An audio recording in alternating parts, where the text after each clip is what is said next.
Chapter 25. Standing in for the emergency services. Gudzenko, an average angina patient.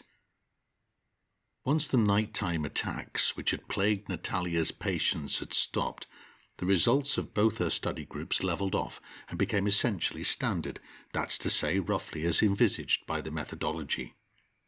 The trainer herself was reassured and gained more faith in herself. Without a doubt, the head doctor's support at every step of the way played a major and invaluable role. The diligence of the clinic doctors who attended all her sessions was of immense importance. Whether or not they themselves believed deep down in the method, they adopted their Buteyko colleagues' techniques extremely thoroughly. But it by no means came easily to them. It meant that everything they had been taught at medical school amounted to nothing. Buteyko's discovery forced them to look anew at almost everything they had long held to be true. Had it not been for the head doctor's determination to establish the best possible conditions for Natalia's experiment, they would probably not have had the chance to become such active supporters of her work. The unconventional nature of the information conveyed by the untitled practitioner added to the ill will of the clinic doctor's superiors, who would probably have brought to naught anything Natalia attempted. They would simply have said black was white, and that the obvious successes were a temporary confluence of coincidental factors which had nothing to do with genuine science. It's much easier for people to think like that. It means there's no need to bring down the buttresses which have held things up for years. It would be enough merely to utter the word quackery, and everything would click into place. But that didn't happen. Feoktistov deliberately gave the undoubtedly overworked doctors the time they needed to attend Natalia's sessions, despite the potential retribution he risked from Professor Chuganov. He willingly undertook the necessary changes to their consulting schedules, even though it wasn't to the liking of many people at the clinic. Natalia grew closer in particular to Ivan Kurochkin's doctor Olga Buyanova and her colleague Emma Kuznetsova, with whom she attended the sessions. They both worked impeccably, following with great thoroughness exactly what Natalia did with the patients and how she did it. They wrote down practically every word she uttered, even attempting to sketch the various movements. Natalia quickly realized that they could become valuable assistants. By the third session they had, on their own initiative, already begun to explain things the patients didn't understand, or which they had somehow missed from the previous sessions. Under Natalia's direction, they began to work with individual patients to try and halve incipient attacks. Since she found that she needed to do extra work with a number of individuals who were finding it more difficult to master the method, she gradually began to assign some of them to Doctors Buyanova and Kuznetsova. For their part, the two doctors were delighted at the trust she was placing in them and did their utmost to rise to the occasion. By the middle of the course, they had formed small subgroups. Rather than provoking any kind of professional jealousy in Natalia, she felt a deep sense of satisfaction that the ranks of Buteyko supporters were gradually beginning to grow, even within the very bounds of Chuganov's empire. The patients derived a double benefit from these volunteer assistants. They attended the sessions with Natalia, but were then able to go over anything which was unclear or which they found hard to understand under the supervision of their Leningrad doctors. Natalia devoted a great deal of attention to individual work with each patient. Although the method was the same, the process was slightly different with different patients. It was important always to take into account each individual's endurance, stamina, and psychological condition. For example, with a patient who had adequate willpower but who was rather lackadaisical about the training sessions, it might be necessary to be quite strict and demand that they follow meticulously all the directions of the practitioner. With another, more temperamental patient who evidently doubted their own abilities, like, for instance, the Russian teacher who had such difficulties with the relaxation, the most important thing was to provide support in the form of simple, friendly encouragement. It was not a case of coaxing them to work harder, or at least it was not just that. The important thing was to notice immediately even the smallest hint of progress in those who were lagging behind, It was essential to remark on it straight away, saying something like, "Well done, you did that really well. You see, you can do it. Keep it up." This approach was often much more effective than any dressing down would be. Thus Natalia monitored the behaviour and progress of her patients extremely closely. She would suggest to one patient that they come to her for additional work for half an hour before the main session with the whole group. To another, she might suggest that they stay behind after the end of a session. She endeavoured to modify the exercises each patient did at home on an almost daily basis in accordance with their state of health. For example, if a patient was experiencing fewer attacks in a 24-hour period, they could do fewer exercises. The opposite also applied. Natalia rigorously took into account by how much the number of attacks had reduced and how the pulse and control pause measurements changed. Together with the patient, she would decide whether they should cut the dose of conventional medication by a quarter or keep it as it was for the time being. It was a huge and exhausting task, and the assistance of the clinic doctors, who were newly converted to Buteyko, couldn't have come at a better time. Their small subgroups absorbed some of the patients, and consequently Natalia had more opportunity to undertake more in-depth individual work on the method with the most difficult patients. Generally speaking, Buteyko recommended working with groups ideally of no more than 15 people. Practical experience at the laboratory showed that, as a rule, this was the optimum size for the training sessions and produced the best results. However, ideals always remained ideals, alas, and harsh reality dictated its own terms. The influx of patients to the tiny laboratory was so great, compared to their limited capacity, that groups of 10 to 15 people was often something they could only dream of. You can't say to an ill person, "I'm sorry, there are still so few of us VEDB practitioners, you'll have to come back in about 10 years. The patient needs to be treated today. In 10 years' time, they might well no longer be in need of anything beyond flowers. Even here in Leningrad, despite the fact that it was to a great extent down to her, she'd come here herself and put together the groups herself, Natalia was not able to allow herself the luxury of conducting the course with groups of just 10 patients. For one thing, the numbers of people wanting to take part was so high. They had already made themselves known during Buteyko's earlier visits. People had already heard something about the method. In addition, Professor Chukinov would never acknowledge the effectiveness of the method if it had only been tested on 5 or 6 patients, even if they were to blossom forth like never before following the course. Buteyko had taken that into account, and Natalia also knew the score. So, like it or not, she had 2 groups of 18, and it was, of course, draining. It had an impact on her own health, apart from anything else. It wasn't just the treatment groups. Back at the laboratory, she had been able to acknowledge and accept that 1 or 2 of the patients among the poorer students would never correct their breathing and therefore would never experience the full health benefits. Ultimately, you could explain to these patients, and they did exist, that the method is not the same as taking tablets. If you don't put in the effort, you can't expect to receive the benefits like manna from heaven. But this was a clinical trial. It may not have been an official trial with the blessing of the Ministry of Health, but unless she managed to demonstrate an almost 100% success rate, a fully official trial, sanctioned by all the highest authorities, might never take place. This meant that, regardless of whether or not one patient or another was doing things properly, she had to drag them along with her.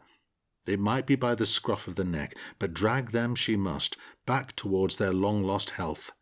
And there was only one way of doing it, by sacrificing her own health rather than theirs. She had to share with the patients her own vital energy, nerves, and strength of spirit. Consequently, the assistance of the clinic doctors was never superfluous. They were helping the patients and Natalia at the same time, and she valued their help extremely highly. In addition to the sessions with the groups at the clinic, Natalia sometimes ended up effectively standing in for the emergency services. Of course, this could not be considered part of her responsibilities by any means, and the framework of the clinical trial in no way made provision for it. But what could she do when somewhere in the neighbourhood an elderly woman, a Leningrad siege veteran, was dying from an asthma attack and the emergency doctor was unable to do anything for her?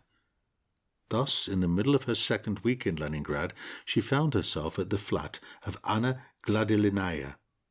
Turning blue as she fought to breathe, the severely disabled woman, who had lost all but one member of her family during the terrible period of the siege, writhed in convulsions on the hard bed in her tiny shoebox of a flat in a vast, remote municipal housing development. Her last link with salvation was a phone, the only one on her landing, shared with 6 other households, but which she had managed to reach. Natalia managed to help Anna Gladilinaya, but how many other brave martyrs locked away in the residential rabbit warrens of this huge city desperately needed similar help?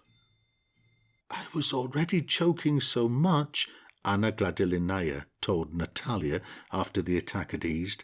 "I had no strength left. I endured and survived the famine, the siege, and the death of my loved ones. But at that moment I thought, I'm going to smash the window and jump out of it. In the end I managed somehow to get some air into my lungs." A cloudy film veiled her reddened, deep-set eyes. "I was completely lucid. I knew it was the 4th floor, that it's winter outside and icy, and I knew that the little top window was open, so I knew I wouldn't get any more air by smashing the window, but I felt this irresistible urge." She nodded at the large double window, patterned with icy tracery. "I was so desperate. I wanted to smash my head through it. My head! I wanted to smash my head through it with all my strength. That's honestly how it was, my dear. So thank you. From now on I'll try to breathe using your method, and perhaps my crazy notions about the window will pass." Ah, how this simple story broke Natalia's heart. How many others like it she had already heard. Yet it was something she never got used to. Millions of people were tormented by terrible distress, and the Chuginovs of this world just stuffed them full of their compound powders. And this was when almost a decade and a half had elapsed since Dr Buteyko made his great discovery. How underhand and sly these learned academics were when it came to their desperate struggle for power. They'd sooner let millions like Mrs. Gladilinaya go to the grave. They'd let them hang themselves, choke to death, poison themselves, and jump from 4th-floor windows, but they'd never give up their place in the sun to someone like Buteyko, not for anything. Theirs was a dark force indeed, and a powerful one. Anna Gladilinaya finished recounting her bitter story, clutching at the hem of Natalia's white coat, evidently fearful of being left alone again. "The way doctors treat you nowadays. Originally, that would be 15 years ago, I went to them about these same attacks, though they weren't so severe back then. They said, 'You've just got a cold. Take some aspirin and use a hot foot bath. It'll pass. Here's a sick note for 3 days. A month later I went back again." Anna Gladilinaya straightened her warm-knitted stockings. "I was feeling even worse and had a high temperature. This time their advice was, 'Warm your heels with mustard and take these tablets,' and they signed me off sick again. Well, the 3rd time they didn't bother to hide the fact that they saw me as an enemy of the state. They said it looked as though I was just shirking my work." Anna Gladilinaya became sad. "I just had to get on with it. I started to go to the hospital less often, but the damned cough just got worse. At night it was as though someone was pulling a noose tight round my throat. I couldn't breathe." She dabbed at her watery eyes with a lace handkerchief. "I toughed it out until eventually I had to call an ambulance. They immediately told me point blank, 'You don't have bronchitis, that's asthma.' Well, asthma's pretty much incurable." The old woman tugged emphatically at Natalia's white coat. "I know that now. I saw enough of it over 15 years. And they went on to say it was an advanced form of asthma. Well, you have to ask yourself, how come it had got to be so advanced? You can ask the question," the old lady made a helpless gesture, "but no one's responsible. In the end, you're the guilty one. Tell me, for the love of Christ, why do these doctors go through medical school? Take a foot bath, I ask you." She stretched out a stocking-clad leg. "Any quack could come up with that. But no one brings them to book. You may as well lie down and die. But keep your mouth shut." "They'll be called to account. One day they'll be called to account." Natalia rose from her chair, gently freeing herself from the old woman's grasp. "I'm not going to suggest you put your feet in a steam bath, but I would strongly recommend you to breathe less deeply. In 15 years you may not have seen an asthmatic who's been cured, but over the last year and a half I've seen countless cases of recovery at the laboratory. The Buteyko method really has asthma beat, and that's together with a whole host of other accompanying medical conditions. But so far, not many people know about it." She hung back at the door. "That's the problem. But now you at least do know about it." Natalia looked out of the corner of her eye at the bright square of the window. "So, banish all those dark thoughts and get to work. Work, as they say, cures many ills, and the volitional elimination of deep breathing is work. It's hard work, but believe me, if you stick with it, you'll never feel the need to smash your window." Thus, one day after another, Natalia's everyday life in Leningrad flew by, always at the same breathless pace. Meanwhile, back in the lab in Akademgorodok, they waited and hoped. If the trial was successful, it would mean completely new horizons for the laboratory. If Juganov himself gave the go-ahead, the method would soon start making great strides across the country. That was if he gave the go-ahead. This was the thought that had been tormenting Buteyko the whole time. He had no doubts about the effectiveness of the method, but there was no limit to the dirty tricks the great pseudo-scientists would stoop to, and you could only guess where they might direct a blow at the last moment. Things appeared to be going well for Natalia. She phoned and boasted of her successes. The study groups were gathering momentum, and it looked as though they would reach the finishing line without a hitch. The method is not just curing their asthma. A whole host of other medical problems, including age-related hypertension and angina, are just disappearing before our very eyes. Buteyko recalled the excitement in Natalia's voice as her words came down the line to him. What she had said didn't surprise him at all. The thing was, they were conducting a trial of the effectiveness of the method specifically in relation to asthma. It simply wasn't possible to demonstrate officially in one go just how many diseases could actually be cured with the volitional elimination of deep breathing. If asthma alone was enough to have him pretty much labelled a freak, the whole caboodle might result in harsher and more decisive retribution on the part of his high-ranking colleagues. In that case, neither the asthmatics, nor the hypertensive patients, nor the angina sufferers, nor many, many others who suffered at the hands of flawed, upside-down Western medicine would ever see the light at the end of the tunnel. So they were starting with the asthma sufferers, which was actually fortunate, as they provided such graphic results. Those with other conditions would have to languish for some time yet. Nevertheless, a long wait was better than being condemned to wait forever. His colleagues at the laboratory knew the secret checklist. People came to them with diagnoses that would have Juganov in apoplexy if he heard that the method was also able to cure them. But Buteyko's colleagues had no problems with it. They accepted everyone who came to them, without falling into a dead faint. In fact, it was these patients with complex diagnoses who were the ones who often turned out to be the great successes. It was quite amazing.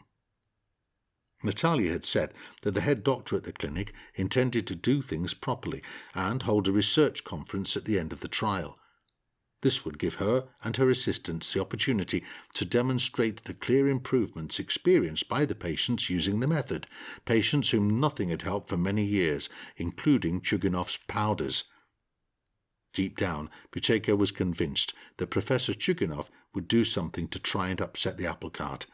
For someone like Juganov, it would be no trouble to trump any of Natalia's aces. In any case, at best, the conference would only deal with asthma. How he wished that it could be declared out loud from the Leningrad stage for all to hear that the method had beaten ischemic heart disease and hypertension. The thing was, All doctors knew that there was no such thing as a pure asthmatic. Asthma patients, like all other seriously ill people, always had all manner of accompanying conditions. Often these were no less serious than the one diagnosed as their main condition, but Juginov, of course, would make out that they were only treating analytically pure asthmatics. It was foolish even to hope for more. But what a shame! Natalia had so much to tell her Leningrad colleagues, based on the evidence of their local patients, who had now been through a trial using the method, and her own personal experience at the laboratory. Just take the example of that one-armed army veteran from Ukraine. Gudzenko was his name, wasn't it? Buteyko sought to remember. Yes, that was it. Grigory Gudzenko, a colourful figure and no mistake. Such characters were not unusual at the laboratory, but you didn't forget one like Gudzenko in a hurry, even though many others were cured and expressed their gratitude and wrote letters. But for someone during the training sessions to whoop with joy at having mastered the method, that was something which didn't happen very often. Gudzenko had come to the laboratory in shiny leather boots, breeches, and a green Stalin-style military tunic. He was of average height, powerful and well-built. An Armenian peaked cap with a dark green badge concealed what turned out to be a completely bald head. The empty sleeve of his tunic was held closed by a wide, brass-buckled military belt. Grigory Gudzenko had never suffered from asthma in his life, but for many years this veteran, who'd once walked from Moscow to Berlin, had had mild heart problems, ischemic heart disease and angina, according to the notes he brought with him. His wasn't an especially severe case. He'd never yet had a heart attack and had never ended up in the resuscitation ward. Basically, he had an average case of a very common disease. But it was this ordinary but persistent ailment that day by day crushed him into the ground more relentlessly than some heart attack sufferers. "I have constant pain in my chest when I walk or lift anything," Gudzenko recounted his woes to Natalia, who was working with him. "At night, sometimes I'm lying there and feel fine. Then I turn over awkwardly and all of a sudden we're away. I don't get a wink of sleep the rest of the night. It's agony, worse than toothache." Buteyko, who was present during this conversation, looked sympathetically at the Order of the Red Star forlornly pinned to the left lapel of Gudzenko's army-style jacket. "I went to the doctors in Belgorod." Gudzenko took off his cap, revealing his bald pink head, which was lightly covered with a white down. "They started giving me all sorts of tablets. One time I even spent 4 days in hospital in the cardiology unit. They dosed me with 4 tablets every day, but none of it had any effect. Then they did give me some medication which actually took away the pain for a while, but it didn't work for long. Soon everything was back to how it was before. In any case, it would be terrible to be taking tablets for the rest of your life. I went to Moscow, to the medical institute there." Gudzenko's lively hazel eyes glanced to one side. "The doctor there talked a fine tale. 'We don't treat simple angina,' says he. 'We only treat patients after they've had heart attacks, once they're already scarring.'" At this point, Gudzenko broke off briefly. "So, tell me, what was I meant to do if they weren't going to do anything as long as there was no scarring? It was so painful, and this was simple angina. It would be better to be done with it once and for all." The doctors found it hard to listen to Gudzenko's story. What doctor would actually class suffering like that as average angina? "Things didn't go as far as me having a heart attack, thank God, but I did have constant pains in my chest. Well, what can you do? I'm no spring chicken. I guess the cogs start to wear out." Buteyko had seen people before who took to the method very well, but for someone to grasp the whole process as quickly and easily as Gudzenko did, and to practically hollow with delight during the training session on the very second day, that was something which really didn't happen very often. It was a bit easier for asthmatics, as they could feel their condition easing from the very beginning of the course. Their attacks were cut short straight away. However, angina usually required rather more long-term commitment. Yet, here before them, literally on the second day, sat their patient, assuring them without any coercion that the previous night he had for the first time ever managed to conquer the chest pains which had tormented him for years. And Gudzenko recounted it with such feeling, describing his victory with such spirit. They'd really never seen anyone quite like him. He put such Herculean effort into the course that the whole group looked on spellbound, with envy written on their faces. Natalia had explained to the patients that a typical indication that she had really got the method right was usually a feeling of warmth spreading throughout the body, accompanied by a slight but pleasant sensation across the skin, a little like goosebumps. But in Gudzenko's case, he relaxed so industriously and reduced the depth of his breathing to such an extent that a few minutes after the beginning of the exercise his bald pink head was actually covered in beads of sweat. "I feel fantastic! I feel so amazing!" he began to bellow. He had not experienced bliss like this for so long, not even when he visited the sauna, where he was always too preoccupied with concerns about his heart. Now he insisted he couldn't feel it at all. "Nothing! I have no pain whatsoever!" he kept exclaiming in amazement. Sitting not far from him was a woman in her 50s, in full make-up. Her scarlet-painted lips twisted in resentment. Her attempts at relaxation were considerably less successful, and she was infuriated by the veteran's rapture, which later, outside in the corridor, she rather coarsely compared with someone having an orgasm. Gudzenko's childlike delight in the method continued throughout the course. He returned home to Belgorod, having almost tripled his control pause from 8 to 20 seconds. Before he left, he made a speech which was short but delivered with such sincere gratitude that even Buteyko's colleagues were extremely moved, though they were accustomed to flattering testimonials from their patients. Grigory Gudzenko didn't say anything special. This former soldier, who had not yet parted with his boots, was never going to be transformed into a great orator. But here again, what counted was the tone and expression with which he uttered his few simple words. "So, have you come to believe in the method? What do you feel you've achieved here?" Buteyko had asked encouragingly, seeing Gudzenko hovering in the doorway, evidently wanting to express some acknowledgement. Grigory Gudzenko agitatedly straightened the left sleeve of his tunic, which had slightly slipped out of the belt. "Dr Buteyko, if we're talking about achievements, He took off his cap. "The pain, the pain started to go." Gudzenko turned smartly towards Natalia. "And what's more, I know now how to get rid of it completely." That was how he'd said it, with so much feeling that the laboratory technician who was standing nearby actually dropped the heavy periodical he'd been holding. "There's such lightness in my body now. I feel light as a feather. I could just fly away."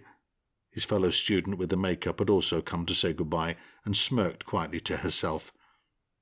"And my head feels so clear." He touched his bald crown. "It's amazing. I'll probably start writing poetry. Before I couldn't even tell you the answer to 2 times 2. Everything was fuzzy and blurred like in a fog. Oh, God forbid that anyone should suffer such a plague. So, my heartfelt thanks to you all." Grigory Gudzenko clicked his heels together smartly and energetically shook hands with everyone present before ceremoniously turning round and heading for the door. 2 months later he phoned, and he continued to do so regularly. Each time he asked that his warmest greetings be conveyed to his practitioner and heartily wished Dr Buteyko a long life. And he never stopped raving about the method. He'd been smitten with it once and for all. He would report back on how he was actively recruiting his many friends and acquaintances to it. He told them how he taught his wife to sleep Buteyko style on her front with tight straps to prevent overbreathing. He recounted how, to be on the safe side, he would stick a piece of tape over her mouth and his own. Every time at the end of the conversation he would say, "It doesn't matter how much longer I live for. However long I live, I shall always worship the method." That was one unusual patient he and Natalia had had.